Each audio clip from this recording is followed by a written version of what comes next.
किसी भी मुद्दे पर, किसी भी परिस्थिति में युवाओं की क्या सोच है, इसको सबसे ज़्यादा मायने दिए जाते हैं क्योंकि हम सब जानते हैं कि युवा ही इस देश का भविष्य है और उसी तरह से युवाओं को तैयार भी किया जा रहा है। उनकी एक-एक सोच, उनका एक-एक डिसीज़न और उनका एक-एक परसेप्शन बहुत इम्पोर्टेंट है हमारे देश के भविष्य के लिए। बस इसी सोच के साथ में वडोदरा के नवरचना विद्यानी विद्यालय में छात्र संसद के साथ में मिलकर एक यूथ पार्लियामेंट का आयोजन किया गया है, जहाँ पर आज से लेकर 27 अप्रैल तक सभी युवा एक मंच पर इकट्ठे होकर देश में चल रहे इश्यूज को लेकर अपने अपने विचार विमर्श करेंगे, साझा करेंगे और फिर एक डिसीजन पर, एक निर्णय पर पहुंचेंगे। इस यूथ पार्लियामेंट की छात्र संसद द्वारा जो आज इनॉग्रेशन हुआ, इस मौके पर कई खास मेहमान उपस्थित रहे जिन्होंने अपने विचार, अपने अनुभव साझा किए। नवरचना विद्यानी विद्यालय में छात्र संसद यूथ पार्लियामेंट में शहर के सीबीएसई, आईसीएसई, आईजीसीएसई और गुजरात बोर्ड के स्कूल के प्रतिनिधि हिस्सा ले रहे हैं। आज इस कार्यक्रम की ओपनिंग सेरेमनी आयोजित की गई। इस मौके पर air marshal Anil Khosla, Islamic scholar मौलाना कल्बे रशीद रिजवी और जेनेरिक आधार के फाउंडर अर्जुन देश पांडे मुख्य अतिथि के तौर पर उपस्थित रहे। इस मौके पर नवरचना के चेयरपर्सन तेजल अमीन, छात्र संसद के प्रमुख कुणाल शर्मा, नवरचना विद्यानी विद्यालय की प्रिंसिपल, टीचर सहित कई गणमान्य भी उपस्थित रहे। नवरचना विद्यानी विद्यालय में जो मुख्य वक्ता के तौर पर यहाँ पर उपस्थित हैं मौलाना रशीद रिजवी जी, अब उनसे हम बात करते हैं और उनसे हम जानने की कोशिश करेंगे कि आज के इस छात्र संसद में उपस्थित होकर वो क्या कहना चाहेंगे। जी सर, सबसे पहले छात्र संसद में आज उपस्थित हैं आप और इतने सारे छात्र जो एक्साइटेड हैं स्पेशली संसद के लिए, तो इस पर आप क्या कहेंगे? छात्र संसद के लिए मैं अगर कुछ कहना चाहूँ तो यही कहूँगा कि स्कूल बताता है खुद को कैसे चलाना और घर कैसे चलाना, और छात्र संसद आगे बताएगा कि देश कैसे चलाना और किस सोच के साथ चलाना, ताकि हमारे सर पे जो चादर है उसका हर धागा सुरक्षित हो और किसी धागे को कोई नोच और तोड़ ना सके और सब हमारी चादर का हिस्सा रहे।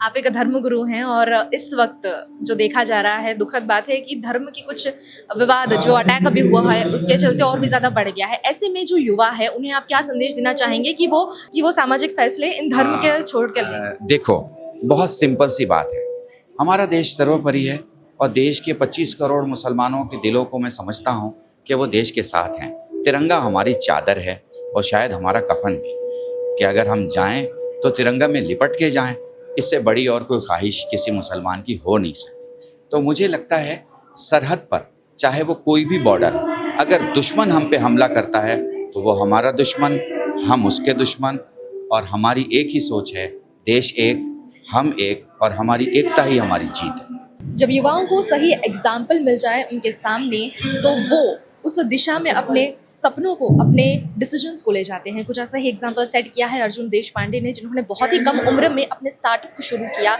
और बहुत ऊंचा नाम कमा लिया। वो आज नवरचना विद्यानी विद्यालय में मुख्य मेहमान के तौर पर उपस्थित हैं। उनसे हम जुड़ेंगे। आज के इस प्रोग्राम में आप जुड़े हैं, बहुत कम उम्र में आपने बहुत बड़ी शुरुआत की है और आज युवाओं को आप प्रेरित कर रहे हैं, क्या कहेंगे इस पर? मुझे लगता है छात्रा संसद, ये जो आज प्रोग्राम हमारे वडोदरा में ऑर्गेनाइज किया गया है, इसमें मुझे बेहद खुशी आके, क्योंकि मुझे लगता है फ्यूचर हमारे भारत का, हमारा यूथ है।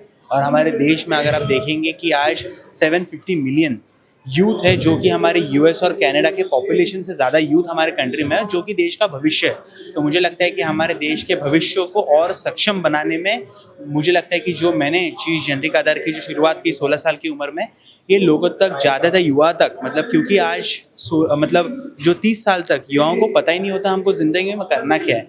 मुझे लगता है ये चीज़ कहीं ना कहीं तो चेंज होनी चाहिए, बिकॉज आज आप देखेंगे तो चाइना के पास में पॉपुलेशन बहुत है, बट उन्होंने उनके पॉपुलेशन को जो है उन्होंने स्किल दिया हुआ है, उन्होंने उनके पॉपुलेशन को उनका एसेट बनाया। तो मुझे लगता है आज हमारा देश, आज का भारत वो दिशा में प्रगति कर रहा है कि जहाँ पर हम लोग हमारे यूथ को हमारा एसेट बना रहे हैं। और मुझे लगता है वो दिन दूर नहीं जो हम लोग हमको इंडिया को यूएस बनना नहीं, बट हम लोग बोलेंगे हमारे देश को सच में आज हम लोग ने भारत बना दिया। तो मुझे लगता है वो हमारा यूथ ही कर पाएगा।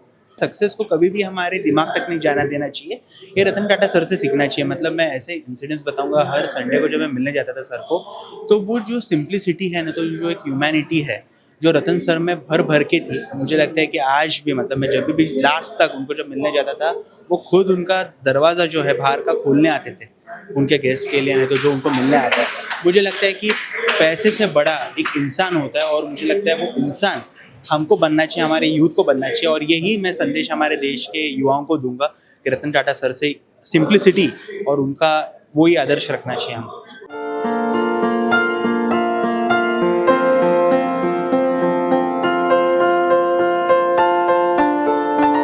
छात्र संसद में आज एयर मार्शल अनिल खोसला जी भी उपस्थित रहे हैं और ये छात्रों के लिए बहुत बड़ी बात है, युवाओं के लिए बहुत बड़ी बात है। सबसे पहले हम उनसे बात करेंगे। उन्होंने इन सभी युवाओं को आज स्पीच दी है, अपनी कुछ अनुभव शेयर किए हैं। तो सबसे पहले सर, छात्र संसद एक ऐसा प्लेटफॉर्म जहाँ पर युवाओं को देश के बारे में वो क्या सोचते हैं ये आवाज़ उठाने का मौका मिल रहा है। सबसे पहले छात्र संसद में आप शामिल हुए हैं, इस पर क्या कहें?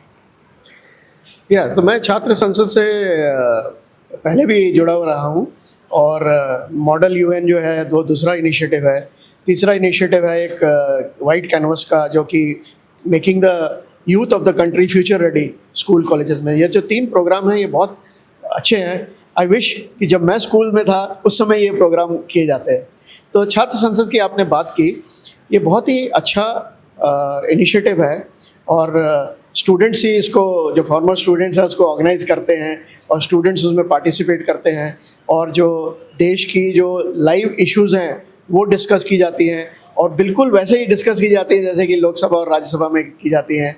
तो ये जो एजुकेशन है यंग यूथ की, वो बहुत इम्पॉर्टेंट है और आज का यूथ जो है उनको, उनकी अवेयरनेस बहुत हाई है। ये जो प्रोग्राम होते हैं इसमें जब डिबेट की जाती है कि कैसे इनको सॉल्व किया जाए, वो बहुत ही इम्पॉर्टेंट है क्योंकि ये फ्यूचर है कंट्री के और ये आगे जाके ये सारी प्रॉब्लम सॉल्व करेंगे। युवा जो है इस समय बहुत ही जैसा कि मैंने बताया कि इंडिया की स्ट्रेंथ है और इंडिया की जो डेमोग्राफी है इस समय, जो हमारी यंग डेमोग्राफी है, एज डेमोग्राफी अगर आप बात करें तो 60% के ऊपर, 65% के करीब 35 ईयर से कम है और 40% के करीब 25 ईयर से कम है। तो हमारी जो यंग वर्किंग फोर्स है वो बहुत ही इस समय स्ट्रॉन्ग है। सो ये डबल एजेड सोर्ड है एक्चुअली। अगर हम ये इनकी एनर्जी, इनके थॉट प्रोसेस, इनकी वाइटलिटी, इनकी जो इंफॉर्मेशन, इनकी वर्किंग कैपेबिलिटी, इसको हार्नेस करते हैं अच्छी तरह तो इंडिया प्रोग्रेस करेगा। अगर इस मौके पर नवरचना की चेयरपर्सन तेजल अमीन ने खुशी व्यक्त की। मुझे बहुत आनंद है कि गुजरात छात्र संसद और नवरचना विद्यालय ने इकट्ठे होके ये यूथ पार्लियामेंट का आयोजन किया है। आज की जो समस्या है हमारे देश की, हमारे विश्व की, उसके लिए हमारी जो यंग पीढ़ी है उसको तैयार करनी है और हमारी पार्लियामेंट के वेरियस जो कमिटीज़ हैं और बॉडीज़ है, लोकसभा, राज्यसभा, विमेंस कमीशन वगैरह वगैरह, सिक्योरिटी की जो कमिटी है, वो सबको की समझ के लिए कि यहाँ क्या होता है, कैसे होता है, समस्याओं का डेमोक्रेटिक मैनर से डिबेट के द्वारा कैसे हम सोल्यूशन लाते हैं, ये सब हमारी युवा पीढ़ी को, हमको उसको तैयार करनी है। और ये हमारी युवा पीढ़ी हमारे देश की का फ्यूचर है, भविष्य है। तो ये तैयार होंगे करेक्ट वैल्यू सिस्टम से, करेक्ट सोच से, करेक्ट एटीट्यूड से, तो हमारे देश को, भारत को आगे ले जाने के लिए ये बहुत आवश्यक है। मैं सबको बधाई देती हूँ, गुजरात छात्र संसद को, और विद्यानी में हो रहा है, मुझे बहुत ही आनंद है।